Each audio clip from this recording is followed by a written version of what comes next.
Salut, est-ce que tu pourrais te présenter et présenter ton mouvement? Oui, bien sûr. Bonjour Antoine, donc moi c'est Nathan, je fais partie des Incroyables Comestibles Paris. Donc c'est un mouvement qui a débuté en 2008 à Tolmordon, c'est une ville au nord de l'Angleterre, une ville post-industrielle. Donc les personnes avaient du mal à finir les fins de mois. Là, un collectif de 4 personnes se sont mobilisés en se disant qu'est-ce qu'on pourrait faire pour améliorer ça. On commençait à planter du comestible à disposition, du comestible en devanture de leur maison, puis aussi dans des friches qui étaient dans la ville, en mettant un panneau, donc celui-là, nourriture à partager, servez-vous, c'est gratuit, donc food to share en anglais. Et donc le but étant justement que les gens se réapproprient l'espace public et puissent cultiver pour mieux finir les fins de mois et puissent manger plus facilement. Et donc le mouvement a pris une belle ampleur parce qu'en fait les voisins se sont demandé qu'est-ce que c'est, nourriture à partager, et sont venus frapper à la porte, ont demandé. Et là les voisins ont trouvé le concept super intéressant. Du coup ils se sont dit tiens, pourquoi pas nous? Ils ont fait la même chose, ce qui a en 4 ans ramené une autonomie alimentaire de 83%. Alors ces 83%, c'est pas par le fait que les fruits et légumes sont plantés par les personnes, mais en fait c'est par la sensibilisation. C'est pour la sensibilisation des personnes qui ont commencé à consommer de plus en plus local, ce qui a permis de recréer tout ce qui est système de circuits courts et qui a permis aussi à des maraîchages à 120 km à la ronde de pouvoir se recréer en lançant une dynamique quotidienne de marché avec des fruits qui varient, des produits qui varient tous les jours selon les récoltes et non selon le prix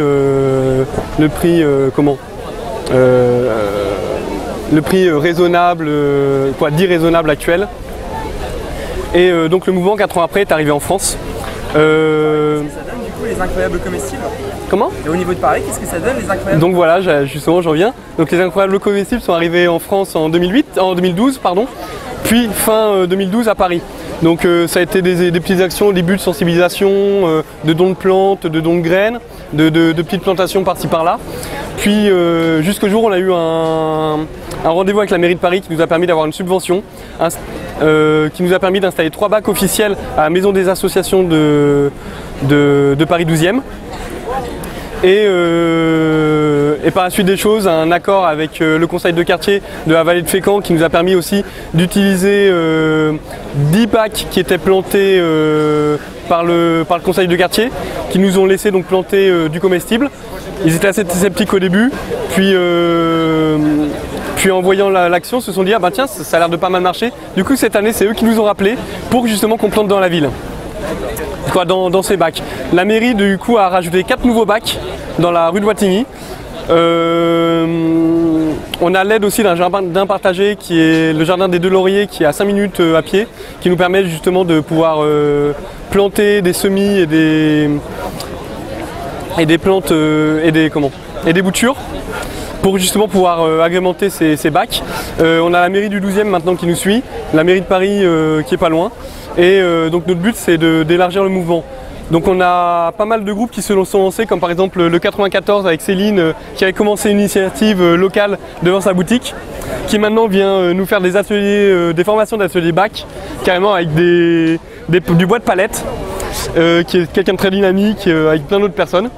On a d'autres personnes à Boulogne-Billancourt qui ont donné pas mal de leur énergie l'an dernier, qui ont tenu des salons avec nous, qui nous ont beaucoup aidés. On a différents coins en Ile-de-France qui se sont pas mal mobilisés. Alors au début ça a commencé bizarrement plus facilement par l'Ile-de-France que par Paris. Et là on commence à en venir, on a un groupe qui s'est monté dans le 13e arrondissement. Peut-être qu'il y a plus de facilité à faire ça en Ile-de-France que dans Paris pour la place que ça occupe Tout dépend des zones, tout dépend des lieux. Ça dépend vraiment des terrains et des mairies et des forces vives qui sont sur le coin.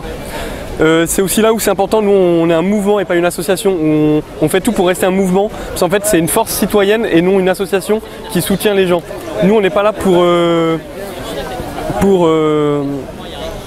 seulement pour dire aux gens de faire, on est là pour soutenir les gens et les aider à faire, c'est la grande différence.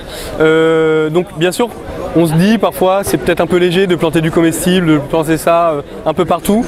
Et en fait non, le pouvoir il est aussi que ça crée en fait du lien social entre les citoyens. Depuis qu'on plante dans la rue de Wattignies, on a pas mal de gens maintenant qui nous apportent des plantes. Alors on les voit pas forcément, en allant planter, arroser, on se rend compte qu'il y a des plantes qui sont déposées dans les bacs. Et du coup en fait on comprend bien que c'est des citoyens qui nous descendent leurs plantes de chez eux. Donc du coup le conseil de quartier est vraiment content de ça. Pareil, on nous interroge souvent sur les questions de pollution. Alors pareil, les questions de pollution c'est un vaste domaine, puisque en fait nous on plante forcément en accord avec les autorités locales. Donc quand on plante, on a un accord avec la mairie, soit de quartier, soit de ville. Et du coup ça nous permet en fait on est obligé de planter hors sol, donc c'est-à-dire en bac. C'est pour ça qu'on fait des ateliers bac d'ailleurs, pour expliquer aux gens comment on fait. Et donc c'est de la terre qui vient, qui n'est pas polluée. Donc déjà, niveau terre, c'est forcément de la terre qui est viable. Ensuite, on va nous parler de tout ce qui est pollution de l'air. Alors là, c'est là où on rentre dans un très gros débat, dans le sens où il n'y a pas d'études qui peuvent dire clairement ce qui est bon, ce qui est pas bon. Il faut savoir que nous, on cultive de façon bio. Alors on n'a pas de label bio, mais ça c'est pareil, c'est une grosse fumisterie le bio. C'est un grand débat à avoir. Mais par contre, on fait de façon bio, c'est-à-dire sans pesticides et sans énergie pétrolière, sans engrais qui vient de pétrole et autres. Donc déjà, ça nous permet d'éviter tout ce qui est pesticides sur nos produits. Donc on évite l'effet cocktail. Ensuite, l'autre chose, c'est que tout ce qui est métaux lourds, par exemple, si on ne les retrouve pas dans la terre, ça va être dans l'air. Mais il faut savoir que pour l'instant, les études qui ont été faites avec l'AgroParisTech, qui ont une terrasse, ils se sont rendus compte que la pollution des métaux lourds dans l'air ne dépassait pas 3 étages. Donc à part le thym qui elle est réceptive, le reste normalement n'est pas trop pollué. Et là ils sont en train de faire des essais sur des niveaux un peu moins élevés pour voir ce que ça donne.